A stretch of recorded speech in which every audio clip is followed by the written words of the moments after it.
Yep. Yeah. Okay, we are rolling anytime. Okay, Orlin, you want to give me your full name and spell it for us, please? My name is Orlin Robert Wilber. My first name is Orlin, and my middle name is Robert, and my last name is Wilber, Wilber. And give me your date of birth. My date of birth is 6/10/39. And where were you born? I was born in Toma in the Indian Hospital. Okay. Now, what is the names of your mother and father?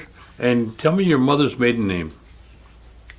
My mother's maiden name is King, or Hill. Hill, excuse me. And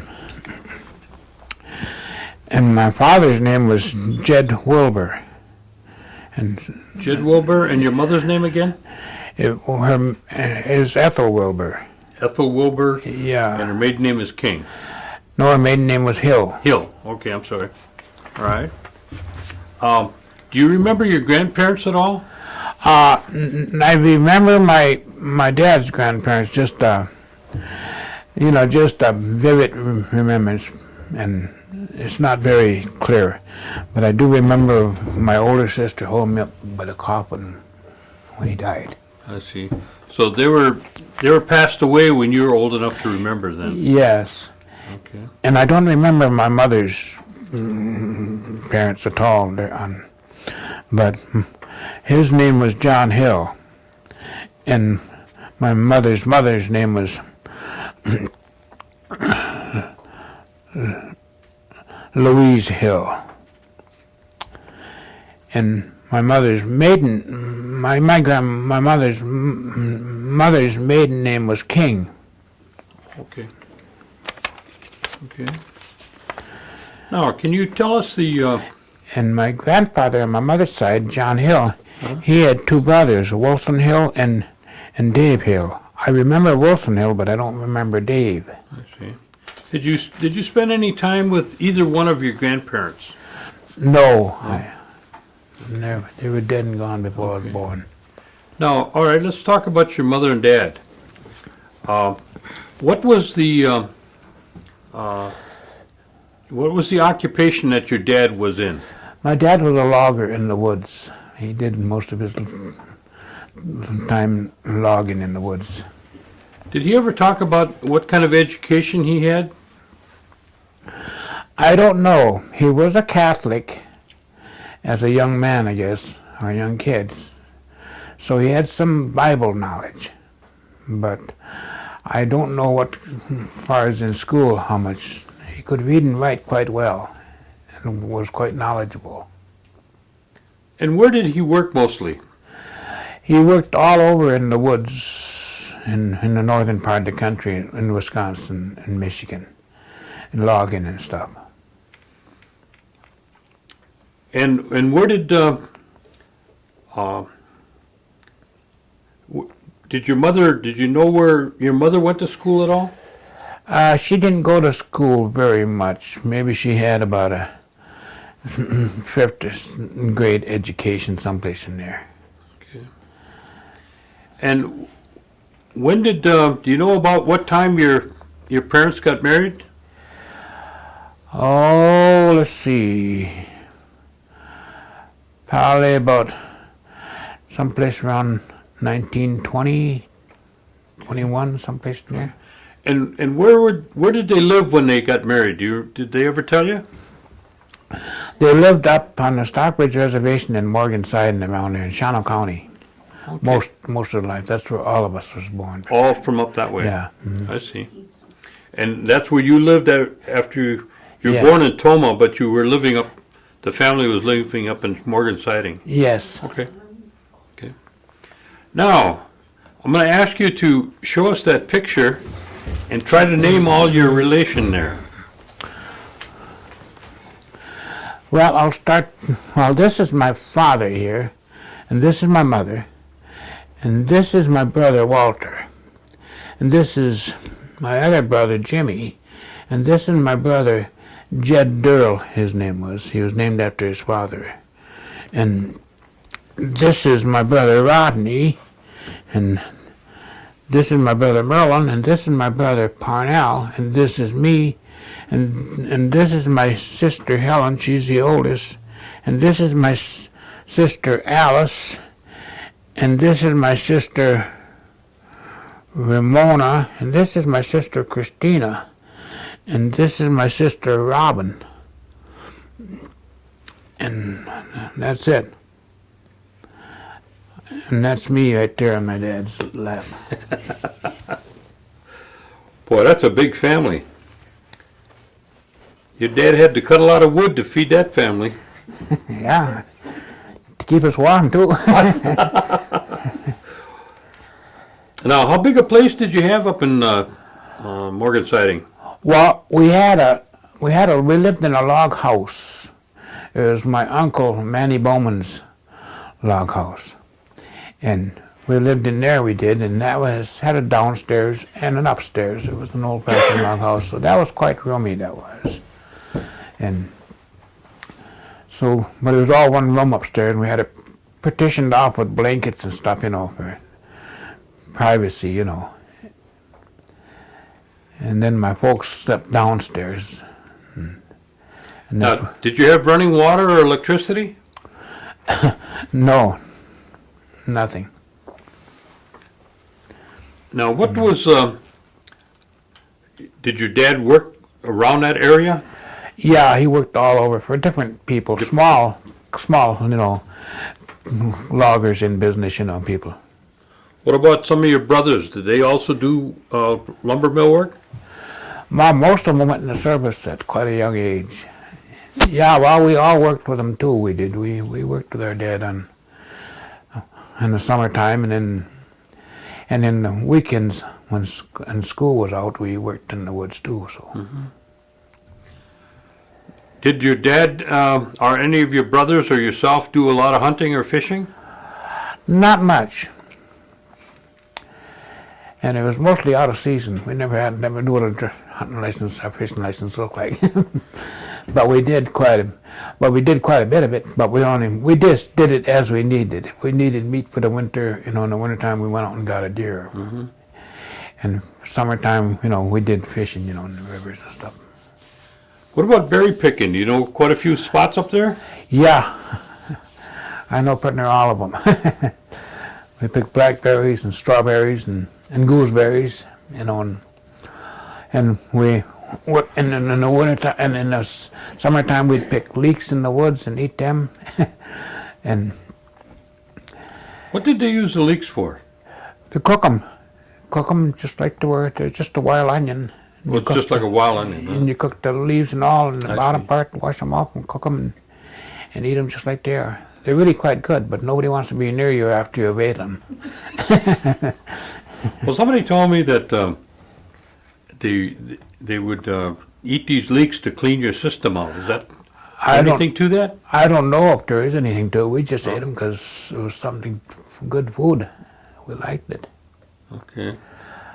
Did you use any other kind of herbs or plants that you cooked up? Yeah, well, there was I don't know what the real name of it. I know this is not the real name of it, but we call it a pigweed. It grows wild in the woods here and there, and we used to pick that, and it tastes like spinach, and you cook it just like you would spinach. And you can get that in the woods. Yeah, Okay. it's still up around there. All right. What about hunting? Do you ever go hunting? Yeah, I went hunting. Yeah. Now they tell me that a lot of people just went hunting with sticks when they went after rabbits. Do you know anything about that? I seen it done once, but that was not up there. That was after I'd gone up and left there. But me and my brother was on the Indiana and Illinois line, and we were coming back to Wisconsin. We were on the bum. And we started, and we needed a rabbit, and we needed something to eat. So my brother went, seen a rabbit go in some bushes, and he went and he got a stick, and he kept walking around that bush, and he said, "You get some wood and build a fire." He said, "We're going to have rabbit tonight." And so I built a fire, and he kept walking around that bush, and he kept coming in closer and closer and closer, and all of a sudden he just took that long stick and just started hitting in there, and he heard it when he hit the thud when he hit the rabbit. So he'd be standing there and grab the rabbit and come out and skin it, and You had a good meal. We had a good meal. and my Uncle Wilson used to always skin rabbits, not from the stomach, but from the back. He'd just a razor blade or a jackknife down the back, and then shake them like that, and then reach around in there and pull them right out of the hide. That way, he said, when you got them, he said, you don't get no hair on the meat. They'd come out naked. Now, did your mother had to do a lot of cooking? Oh, yeah. Now, did she do like corn soup and cornbread too? The white corn? No, I never noticed her to do the cornbread, but we ate a lot of corn soup and stuff. I see. And fried bread. What kind of corn soup would she make? Would she make it with white corn, or would she make it with sweet corn? White corn, and then sometimes sweet corn too. Sweet corn. She made both. Okay. And how many loaves of bread would she make at a time? Oh, I don't know, about 15. Boy, that must have. How far did you have to go to get your water?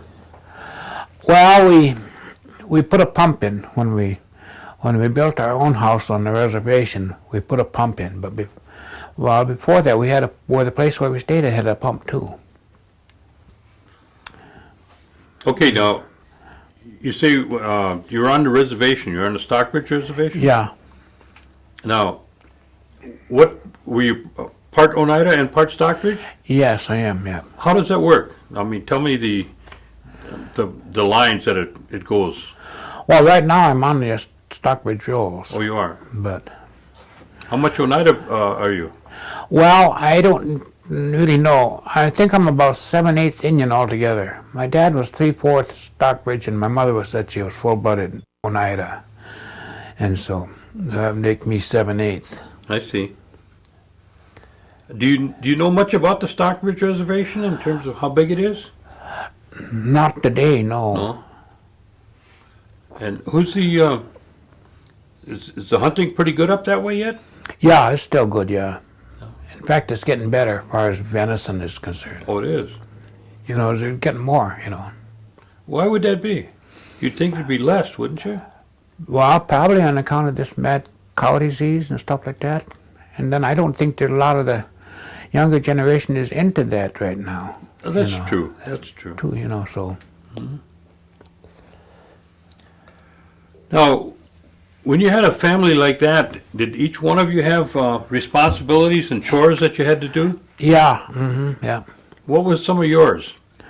Well, mine in the summertime was fishing, because my father, towards the last day, he worked in Milwaukee, and he would go down there and he'd come home on the weekends, and I used to we'd have a fish fry every weekend, so I'd be doing fishing. And in the wintertime, we hauled in wood and hauled water. Then we had one cow, so I took care of the cow and milked that and fed it and watered it. So I got the easy part.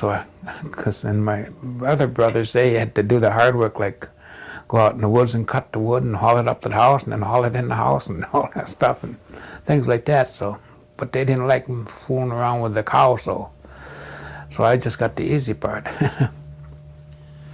Well, do you have any holidays that you remember, when you were young? Like Christmas time or Oh, Easter or yeah, anything like that? Christmas and Thanksgiving, yeah. Sometimes brothers and sisters would come from, that weren't living with us, and they'd come from Milwaukee or someplace far away, and they'd happen to get there, and we'd have a big dinner together, Christmas and Thanksgiving. Never got any presents, but one time my Aunt Flossie, we called her Aunt Flossie, her real name was Florence, that was my mother's sister, and her and her husband was working and living in Milwaukee at the time, and they went to some store in Milwaukee, some second-hand store or something, and they bought us a bunch of Christmas presents, us kids, so that was about the only time we got something for Christmas. What about the church? Did your folks go to any one of the churches there? My mother was a Christian, a very deeply Christian, and she went to the Pentecostal church in Morgan, she did, you know. So that was pretty good. Mm-hmm. And then she made us kids go there and go to Bible school and stuff too. So we weren't all bad. What about, there was Winnebagos around there, wasn't there? Not an awful lot. No? There was a lot of Oneidas up there on the Stockbridge, a lot of Dock Staters and other Oneidas and Huffs and people like that, you know. But no, at that time there wasn't too many Winnebagos. Now they're starting to come around, but be around there and settle in there and intermarriage and stuff like that. But at the time there wasn't. Now, how far away did you have to go to school? Well, when I was in Morgan, I only went to the first grade, and that was within walking distance. Okay. Maybe a half mile at the longest. In the wintertime, the snow would be so deep we'd walk across the field and right over top of fences and everything on the crust of the snow. So it was a lot shorter then. But then when we moved on the reservation, Stockbridge Reservation, I went to the Indian school up there, I did, for about a year. Then they closed that down, they did. And then they transferred us to Bowler School. Due to fire and safety hazards, you know, I guess the school wasn't up to par and that stuff, so they closed it down. And then we went to Bowler School, we did. And that's where I stayed. Okay. Now, the transportation, did your dad always have a car, or? Yeah, we usually had a car. But this transportation for going to school, school bus came and got us. Okay. And where would your parents usually shop? Oh, Bowler, Gresham. There used to be a little store right in Morgan. That's where a lot of people shopped because it was, you know, you could go and get credit and stuff, you know, so. Credit was a big and important thing with most families up there, you know, because everybody had big families because they didn't have TV to watch at night, you know. And they have their own entertainment. Well, with that big a family, what kind of recreation would you do? You must have had games that you played. Fight, argue. No, we'd go out in the field and we had our own baseball team, you know. Yeah, you did. And softball, we'd play ball, you know, and stuff like that. And we couldn't afford balls or anything, or gloves, but we'd get the old ones from school. They'd give it to us kids, you know. And so we always, you know, and we always got a club in the woods and made our own bats. So we would, and once in a while, our mother and father would be out there playing ball with us too. So, and other people's neighbors' kids too. Father parents would be out there playing ball with us. So we had good recreation, a lot of good fun, family thing, you know. When somebody got sick or hurt, what would you do? I mean, did you have your own home remedies, or was there somebody local there that you could go to the doctor? Oh, my mother got the old castor oil out. So if we were sick to our stomach, she got the old castor oil out. And a lot of times we faked that so to get out of going to school. So, but once you get that castor oil, we'd rather go to school. But no, we had a doctor around there. He was Dr. Litzen. He was in Gresham, and he'd come right to the house. He would. And then we had a nurse that came to the house, Miss Pondexter. I think she's known around here too. I've heard the name. Yeah, she used to come to the house too and bring us, you know, medicine and stuff like that, you know. I think she's the one that bought that darn castor oil.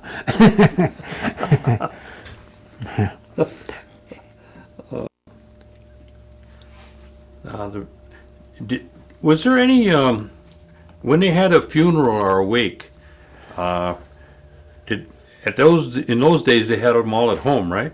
Yeah. Mm-hmm. Did you ever go to any of them? The family participate in any of those? Yeah, I've been to a few of them, you know. Did they have a lot of singing? Yeah, they used to have the Oneida singers come and sing all night long. Did the Winnebagos or the Stockbridge, did they have any singing? I don't know about the Winnebagos.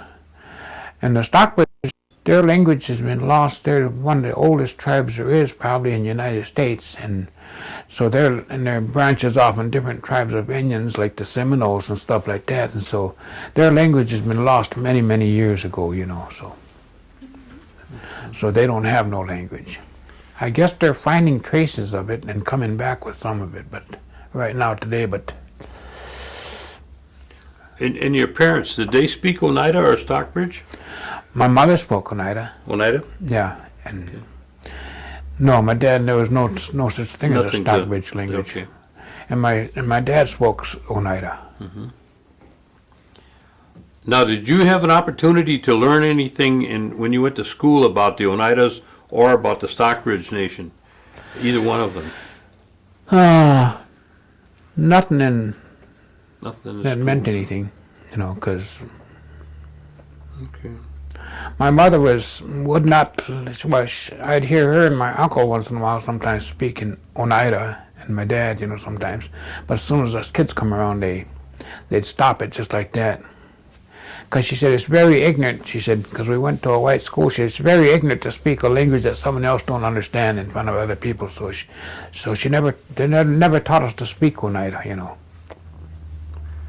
Did you ever hear or go to any meetings where they talked about the New York claim?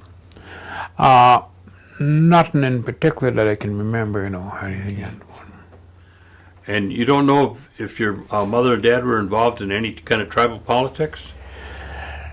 My dad was a The sheriff. government, Was a sheriff up there on all the reservations of the United States, Oh. because they were going to make him they was looking for somebody with a clean record that didn't have a prison record, and to be a sheriff, because the Indians would go into town and they'd raise heck, and then they'd get back across the line and the white cop couldn't arrest them. See, so they made my dad.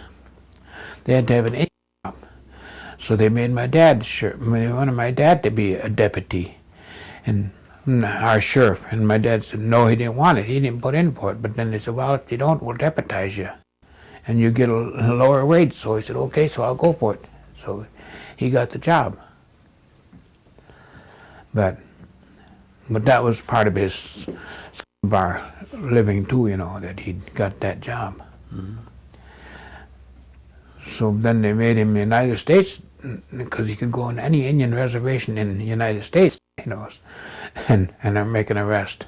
So they made him United States Marshal, kind of like Marshal Dillon, But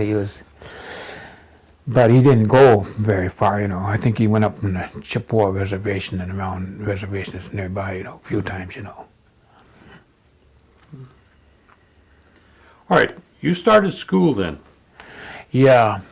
And where did you go? Well, first I started in the Morgan side, and I was 5 years old. And then I went one day, and after that I wouldn't go no more. I'd go and get lost someplace and play on the way, and then come home at night when school was over with the rest of the kids, So I didn't start school again until afterwards, but a year later. Then I went up to the Stockbridge School, and that's when I started school then. So that was 6 years old. So I got a late start in school. And how long did you go to Stockbridge School? 1 year. And then where did you go? I went to Bowler School then, and I went to my freshman year in high school. I didn't finish or graduate, and then I dropped out. Where did you go after school? Oh, I was working here and there and all over, and and doing a lot of traveling and bumming around. Did you also work in the woods? Oh yeah. We had to. It was a must. Now the work nowadays is a lot different than it was when you first started out, wasn't it? Oh There yeah. was no chainsaws. No chainsaws. No tractors? Nope. You talk about a horse and skidding wood. Well, I did it. And people today don't know what you're talking about when you say skidding wood, and stuff like that. And they don't know nothing about it, Well, what did you have, a crosscut and an axe? Yeah, a crosscut, axe, and some wedges with us. Maybe a maul. So you can bring a tree down pretty good then, huh? Oh, yeah. Yeah. You can notch them and fall them just about right on the mark. We got Yeah. pretty darn good at that. Of course, How many years would you think that you worked in the woods? me, probably, I would say probably about 7 years, in my life, time I worked in the woods, that time I left home, Is that was in your younger years? Then? Yeah, Yeah. Yeah. Now you say about how old were you when you left home? Me, well, I ran away once when I was 16. They made me come back, and I How far did you get? 17. I was clearing Milwaukee and stuff. How did they find you? I don't know. I must have left some kind of trail. And they brought you back home? They probably knew about where I'd go, I see. relatives, and stuff like okay. that, people I know, So. And then you left home again? Yeah, well then I left home off and on in between, but I always came back then, Had to come back and eat, But then when I was 18, then I was completely, on my own, and gone, And what did you do? Well, I worked in Kiesel Coal Company in Milwaukee for a while. I did. So I'd come back home in the summertime and collect unemployment, see. And Shawano, see, so. And stay with my parents and help them, Now, you said you were in Milwaukee. When did you go on the bum? I don't know, pretty all over. You name it, north, south, east, or west. Tell me a little bit about your experiences when you're out there. Well, I rode the freight train once. I did. How far where'd you start from and where'd you go? I started from Salinas, California, and came back to Minnesota.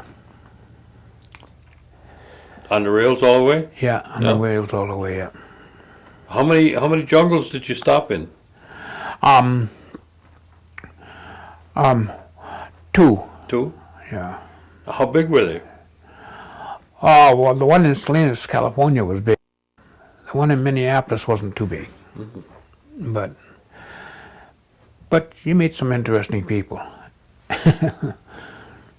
Is there any ones that come to mind that you remember? No, not really. Something like that I just kind of left past. And you just, what's the other one you said? You went on another one too, on a trip. Oh, yeah, well, that was when I was working with the carnival. Oh, you worked at the carnival too? Yeah, I worked at the carnival, yeah. Where did that start?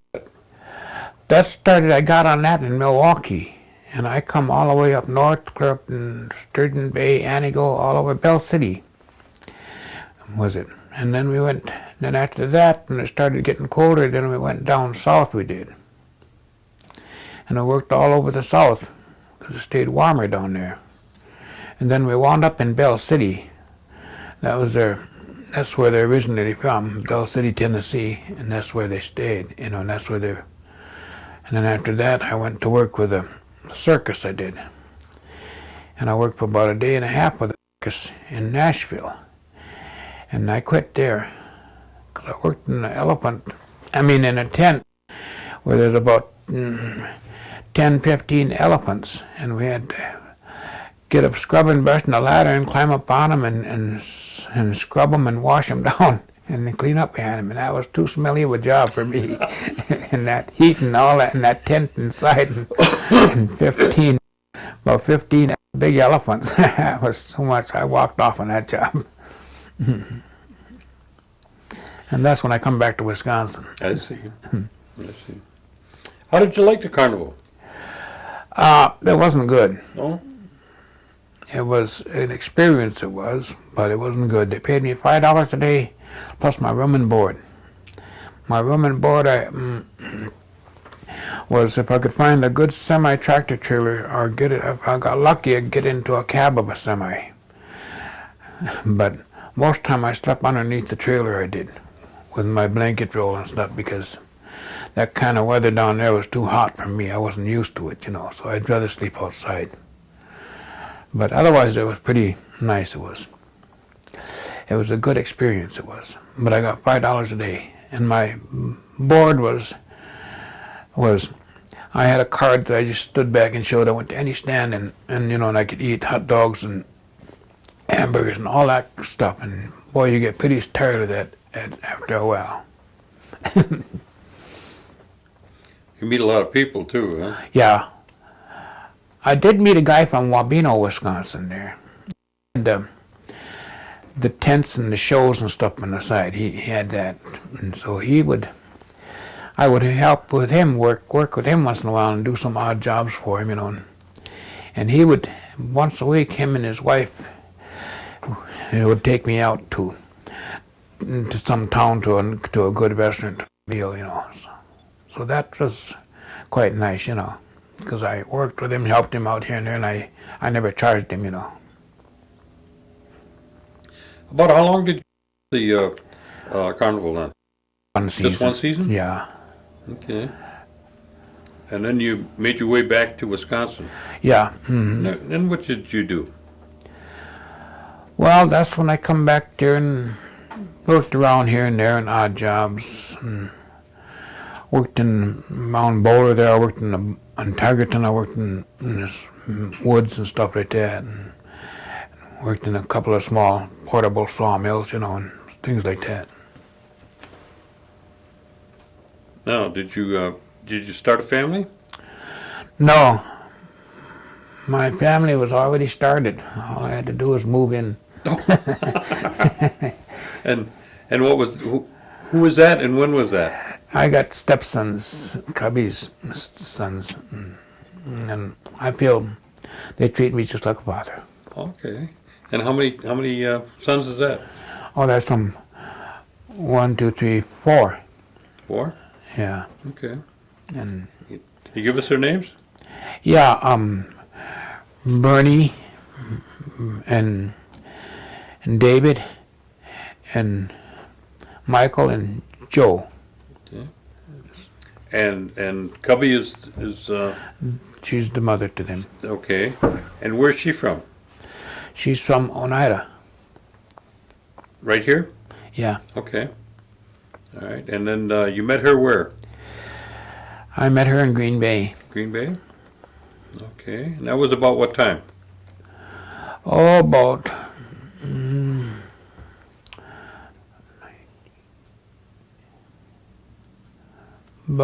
85, someplace in there. 90, someplace in there, yeah. Okay. And where were you living then? Were you living in Bowler or No, I was living right here in Green Bay. in Green Bay? Yeah. Okay. And were you working at the time? Yes. I was working at the University of Green Bay. Are you still out there? No, I'm retired. Oh, you retired. Yeah. Did you retire from there? Yes, I did. Oh, okay. What year did you retire? I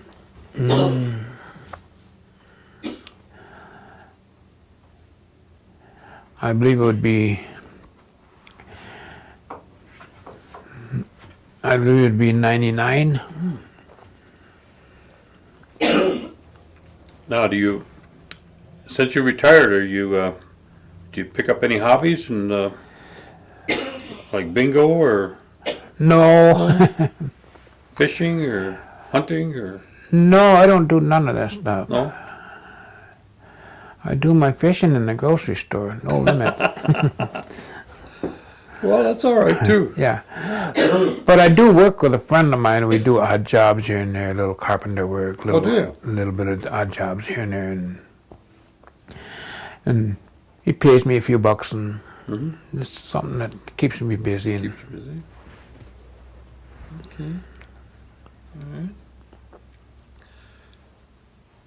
Now, with the experience that you've got and the many, many places that you've seen and gone to, you've seen a lot of changes both here on the Oneida Reservation as well as the Stockbridge Reservation. Yes, Tell me some of the biggest things that you've seen that have changed. the casinos. Okay, go ahead. Yeah, the casinos. Well, there wasn't no casinos or nothing, or no bingo halls or nothing when I was a kid. And there was no work on the reservations, none of them. If there had been work, I'd have probably never left, but there was no work. You had to go someplace to work, to get a job to survive, And there's so many different changes, and things like that, Work is opened up on the reservations. And that's one good thing, the employment thing. What about the programs that they have for the elders? Do you participate with any of them?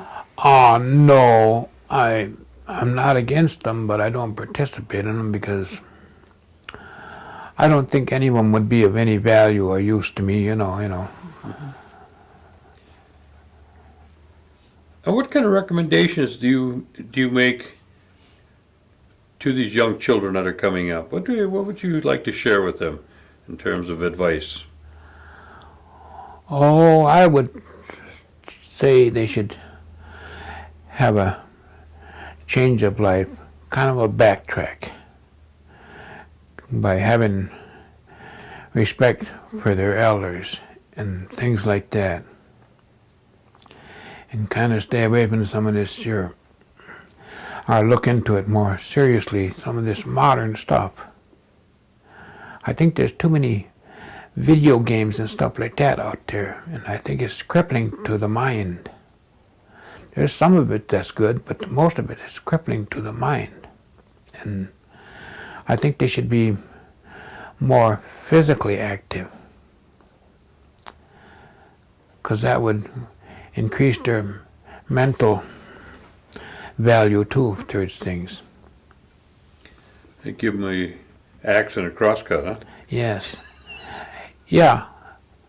It's good to know that stuff. That's right.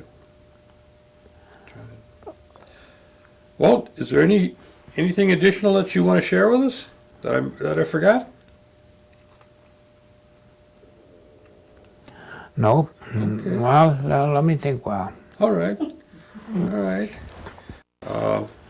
want to thank you. I'd like to say that I've turned, all my bad days have changed, and I've turned religious, and I believe in the Lord Jesus Christ. And I would like to add that I think all the younger generation should have something to do with that and look into it. There'd be a much difference in family life, reservation life, and all that stuff, good stuff would come to them. Amen. Beautiful. Okay. All right, Alan, we'll take off your mic.